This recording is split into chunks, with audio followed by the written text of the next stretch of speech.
নমস্কার বন্ধুরা, সন্দীপ গাঙ্গুলি ইউটিউব চ্যানেলে আপনার সবাইকে স্বাগত জানাই। তো বন্ধুরা, ভোটের কাজে গ্রিন পুলিশ বা সিভিক ভলান্টিয়ার্সদের নয়, তো কড়া নির্দেশ ইলেকশন কমিশনের। তো বন্ধুরা, আজকে সেই নিয়ে সব কিছু বিস্তারিত জানাবো। ইলেকশন কমিশনার, গ্রিন পুলিশ এবং সিভিক ভলান্টিয়ার্সদের নিয়ে কী বলা হয়েছে। তো বন্ধুরা, সেই জন্য ভিডিওটি প্রথম থেকে শেষ পর্যন্ত অবশ্যই দেখবেন। আর যদি বন্ধুরা চ্যানেলটি নতুন হয়ে থাকেন তো বন্ধুরা চ্যানেলটি অবশ্যই সাবস্ক্রাইব করবেন যাবতীয় কিন্তু লেটেস্ট নিউজ পাওয়ার জন্য। তো আপনারা মনে করবেন না যে আমরা না জেনে শুনে বসে আছি। কলকাতায় ডিএম, এসপি এবং পুলিশ কমিশনারদের সঙ্গে বৈঠকে রীতিমতো রণংদেহী মেজাজে নির্বাচন কমিশনের ফুল বেঞ্চ। কমিশনের কড়া নির্দেশ, গ্রিন কি সিভিক পুলিশ কাউকে কোনো কাজে লাগানো যাবে না। ঘটনাটা কি ঠিক? তো এর আগে বেশি দেরি নেই, লোকসভা ভোটে প্রস্তুতি এখনই শেষ পর্যায়ে। কলকাতায় এসেছে জাতীয় নির্বাচন কমিশনের ফুল বেঞ্চ।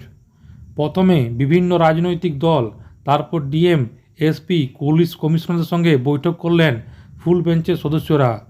কবে? আজ ঠিক সোমবার।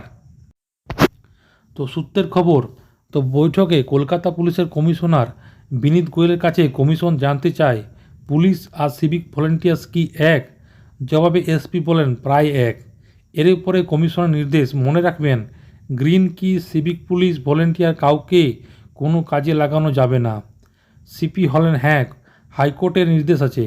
কমিশনের পাল্টা প্রশ্ন, 2021 সালে নির্বাচন কমিশনের নির্দেশ আছে, তো আপনি জানেন? সিপি বলেন হ্যাঁ জানি। তো কমিশনার বলেন তাহলে এতক্ষণ বলেননি কেন?